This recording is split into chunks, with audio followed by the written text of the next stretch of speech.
Hey everyone, ready for another deep dive? Always. Where are we headed today? Well, this time we're going to a place you might not expect, to a village called Nzulenzu. Nzulenzu. Okay.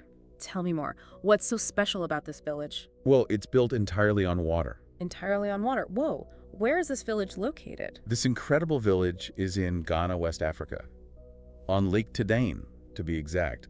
And get this, it's been thriving there for over 500 years. Wow, 500 years. That's incredible. How have they managed to live on water for so long? What's their secret? Right. That's what we're going to find out today. Our main source for this deep dive is a YouTube video from Scanty Explores.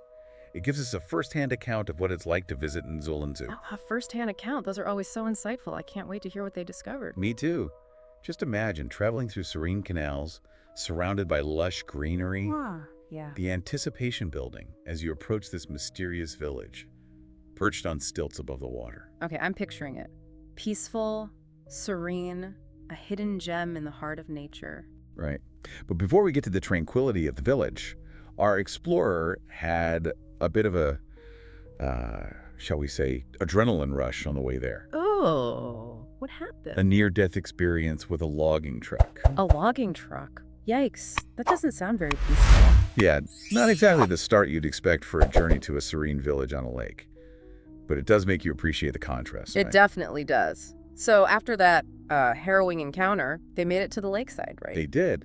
But even getting to Nzulenzu wasn't exactly straightforward. What do you mean? Well, first, there's an entrance fee to the village, 50 cedis per person. 50 cedis. Okay, that's not too bad. I'm assuming the village uses that to support itself. Right. It helps maintain the infrastructure and preserve their way of life. But then there's the cost of the boat cruise itself. Ah, the boat. So how much is that? Brace yourself. 1,100 cedis. 1,100 cedis. That's quite a price tag. It is. I guess you're paying for the uniqueness of the experience. Mm. It does make you wonder about accessibility, though. You mean not everyone can afford to pay that much? Exactly. It raises interesting questions about the balance between tourism, preserving these unique communities, and making them accessible to everyone. That's a really important point. It's like a double-edged sword. Tourism can bring much-needed income, but it can also have unintended consequences if not managed carefully. Absolutely. Yeah. But even after paying for the boat, there was a little more waiting involved. Waiting? For what? Apparently they had to wait for someone to arrive with the key to open the reception area. Oh, the irony. You travel all this way, pay a hefty price, and then have to wait for someone with a key. It's a good reminder that even in the age of instant gratification, sometimes you just have to embrace a slower pace of life. I hear that. Patience is a virtue, right? Mm, Especially when you're about to experience something as unique as a village on water. so true. And speaking of the boat, it wasn't quite what our explorer was expecting. What were they expecting? A luxury yacht? No, not quite. Yeah. They were expecting a speedboat, something fast and modern, whisk them across the lake. Oh, They ended up in a traditional canoe. a canoe. Now that's an authentic way to travel. Right. Adds a whole new layer of, well, adventure to the trip. Yeah. They mentioned feeling a bit nervous at first. Understandably. Canoes can be a little tippy, especially if you're not used to them, but I bet the views were incredible. Oh, I'm sure they were. And as they were making their way to the village, they noticed something really interesting. What's that? They saw other villagers heading in the opposite direction, in canoes, going to church in town. So they're leaving the village to attend church services. Don't they have churches in Nzulenzu? They do. They actually have 3 churches in the village. 3 churches? That's quite a lot for a village built entirely on water. Right. But it seems some residents choose to go to church in town, even though they have their own churches closer to home. That's fascinating. It makes you wonder about the social dynamics at play. Their connection to the mainland and the surrounding communities must be quite strong. I agree. It seems like they're maintaining ties to the wider world, even while living in this unique, isolated setting. Okay, I'm even more intrigued now. This village is full of surprises. But let's get back to the basics. How in the world did they manage to build an entire village on water? That's the million-seedy question. The engineering behind it must be incredible. I mean, how do you create a stable foundation on a lake? Right. It seems almost impossible.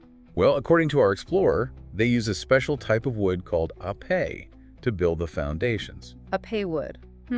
Never heard of it. It's incredibly strong and durable, especially in water.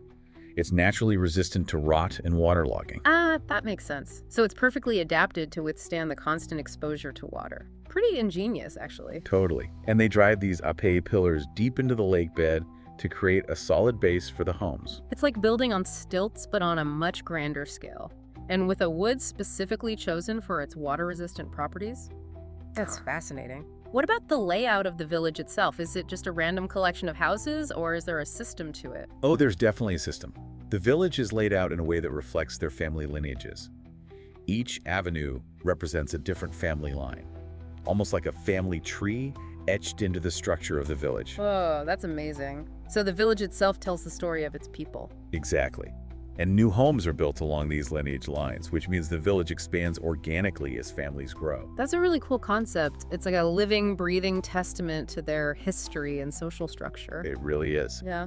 But building on water presents some unique challenges, especially when it comes to things we often take for granted, like electricity. Oh, yeah. You don't typically associate a remote village built on water with modern amenities like electricity. You probably picture kerosene lamps and maybe a generator or two. Right. But remember that near-death experience with the logging truck. Yeah. Well, that same logging industry is indirectly responsible for bringing electricity to Nzulenzu. Wait, what? How so? Through a Chinese government project, they ran power lines underwater to the village. Underwater power lines. That's ingenious. Talk about adapting to your environment. It's incredible, right? So they have lights, appliances, maybe even internet access. It definitely challenges the stereotypical image of a remote village. Yeah, for sure. It sounds like they're finding a way to blend modern conveniences with their traditional way of life. And it's not just the necessities either. Nzulenzu also has pubs and nightclubs. Wait, they have nightclubs on the water. That was not what I was expecting. Right. It seems like there's a vibrant social scene in this village, despite its remote location. They really are full of surprises. And here's another one. Our explorer was really impressed by how clean the village was. They mentioned seeing dustbins throughout, which suggests a strong emphasis on maintaining a clean environment. That's great to hear. It shows they take pride in their community and their surroundings. Absolutely. But let's talk about healthcare. Living on a lake in such a remote area must present some challenges when it comes to accessing medical care. Oh yeah, that's a good point. What happens if someone gets sick or injured? Well, for everyday ailments, they rely heavily on traditional herbal medicine. Herbal medicine. Interesting. It makes sense, though. They've been living in harmony with nature for centuries, so they've probably developed a deep understanding of the medicinal properties of plants. Right. It would be fascinating to learn more about their traditional medical practices. But for serious emergencies, they have a canoe ambulance to transport patients to the nearest clinic. A canoe ambulance. That's resourceful, but it also makes me wonder about the time it takes to reach medical help in a critical situation. Exactly. And that highlights the reality of living in such a remote location. The closest clinics are in nearby towns, but the main hospital is a 7-hour boat ride away. 7 hours? Wow, that's a long time, especially when every minute counts. It really emphasizes the challenges they face. But despite these obstacles, the Nzulenzu community has found ways to not just survive, but thrive on the water. They seem incredibly resilient and resourceful. They've adapted to their environment in such remarkable ways while also maintaining a strong sense of community and tradition. It's a testament to human ingenuity and the power of community. And it brings us to another crucial aspect: education. Ah, yes. How does a village built on water provide educational opportunities for its children, especially when pursuing further education means leaving the village? That's a great question, and it leads us into the heart of how this community is navigating the balance between tradition and progress. We've talked about the physical realities of living in Nzulenzu, but I'm also curious about the social structures.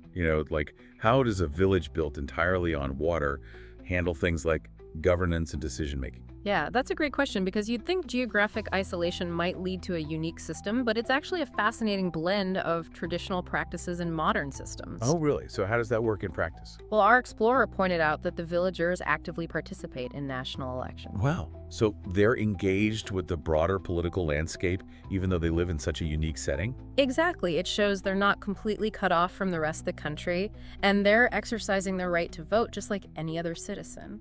That's really interesting. But what about decisions within the village itself? Who holds the authority there? Is there like a village council or something? That's where tradition comes into play. And Nzulenzu has a chief who holds a respected position within the community. Ah, so it's a more traditional leadership structure. Yeah, especially when it comes to cultural rituals and traditions, like the shrine that was mentioned in the video. Right, the shrine. That definitely points to a strong connection to spiritual beliefs, and I remember them mentioning an annual ceremony in April involving a sacrifice to the river god. Exactly. And the chief's role in this ceremony is exclusive. No one else is allowed to participate. Whoa, that's pretty significant.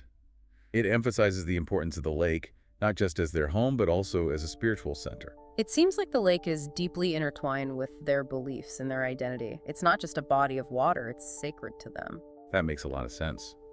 It's fascinating how they've managed to maintain these traditions while also engaging with the modern world, like participating in national elections.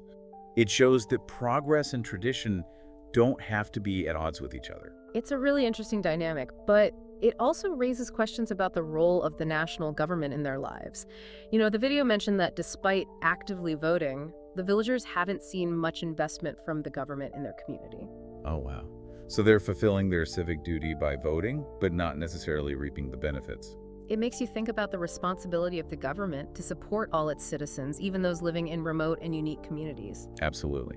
It's a reminder that progress shouldn't leave anyone behind. It's about creating opportunities for everyone, regardless of where they live. Right, and that's something we should all strive for, whether we're talking about a village on a lake or a bustling city. It's about ensuring that everyone has a chance to thrive.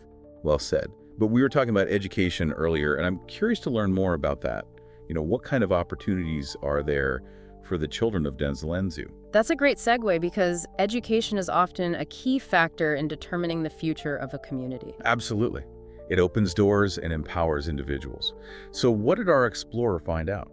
Well, they learned that the village has a primary school offering education up to the 6th grade. Okay, so they have access to basic education, but what happens after that? For secondary school and beyond, the children have to leave Nzulenzu and travel to the mainland. So they're faced with a choice: either stay in the village and forego higher education, or leave their community to pursue their studies. Yeah, it's a tough decision, and I'm sure it's not one they take lightly. It must be hard to leave your home and your family behind. Especially when your home is such a unique and special place. I imagine that creates challenges not only for the students, but also for the village itself. Absolutely. One of the biggest challenges they face is attracting and retaining qualified teachers. Right? It makes sense. Not many teachers would be willing to relocate to such a remote location, especially if they have families of their own. But the community has found a way to address this issue. They employ local teachers who are more likely to stay in Nzulenzu. That's a smart solution. It ensures a certain level of educational continuity for the children. And it also helps to preserve their cultural heritage because these local teachers are already familiar with the traditions and values of the community. That's a great point. It's like a win-win situation. Yeah. But I still wonder if this model is sustainable in the long run. If more and more young people decide to leave the village for higher education. It's a valid concern, and here's where things get even more interesting. Tourism plays a crucial role in supporting the school. Really? Tell me more. The income generated from tourists visiting Nzulenzu actually helps fund the school and provide resources for the students. Wow. So tourism is directly contributing to the education of the next generation. Precisely. It's a symbiotic relationship. Tourism provides financial support, and the school ensures that the village can continue to share its unique culture with the world. It's amazing how everything is interconnected. But what about the economic realities beyond tourism? We know that fishing and farming are their traditional occupations, but are those still viable options for younger generations? That's a crucial question. While fishing and farming remain important, the allure of higher education and the prospect of better opportunities elsewhere are drawing younger generations away from these traditional livelihoods. Yeah, it's a trend we see all over the world. Modernization and globalization are changing the economic landscape, and young people are naturally drawn to new possibilities. It makes you wonder about the long-term impact on communities like Nzulenzu, which rely heavily on these traditional skills and knowledge that have been passed down for generations. It definitely raises questions about the future of these communities. Yeah. How do they maintain their cultural heritage and way of life, while also adapting to a changing world and the aspirations of their young people? It's a complex issue with no easy answers, but it's one that deserves our attention because the future of these communities is ultimately intertwined with our own. It's amazing to think about everything we've learned about Nzulenzu. Their resilience, their resourcefulness. It seems like they've really found a way to make this extraordinary life on the water work. Yeah, they really have. But as we dig deeper into their story, it's clear that they're facing a challenge that a lot of traditional communities around the world are dealing with too. You're talking about the pull of modern life. Like, how do you hold on to your traditions when the world is changing so rapidly? That's it. We've seen how education can be a catalyst for young people to seek opportunities outside their village. And that makes me wonder, what does this mean for the future of a place like Nzulenzu, the place so deeply rooted in its traditions and way of life? It's a tough question. On the one hand, you want people to have those opportunities for growth and, well, to follow their dreams. But you also don't want to see unique cultures disappear. Right. Progress shouldn't come at the expense of losing what makes a community special. Like, think about it. The layout of their village, the homes on those ape wood stilts, even that annual sacrifice to the river god, those are things that have been passed down for generations, shaping their identity. What's fascinating, though?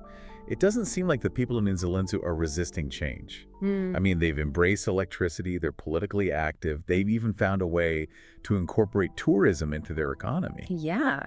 It's like they're finding this balance between tradition and modernity, which I think is a powerful lesson for all of us. Progress doesn't have to mean abandoning your past. It can be about finding ways to bridge that gap, honoring your heritage while still looking ahead to the future. I love that. Bridging the gap. So maybe the future of Nzulenzu, and maybe even places like it, isn't about choosing one or the other. Maybe it's about finding that harmony you were talking about. A future where young people can chase those dreams but still feel connected to their roots. That's a beautiful thought, and one that we can all learn from. It has been an incredible journey exploring Nzulenzu, not just about this amazing village on a lake, but also about those universal challenges and opportunities that communities all over the world are facing. And for our listeners out there, the deep dive continues. It's not just about the places we talk about, it's about the connections we make, the questions we ask. So until next time, keep exploring, keep learning, and keep diving deep.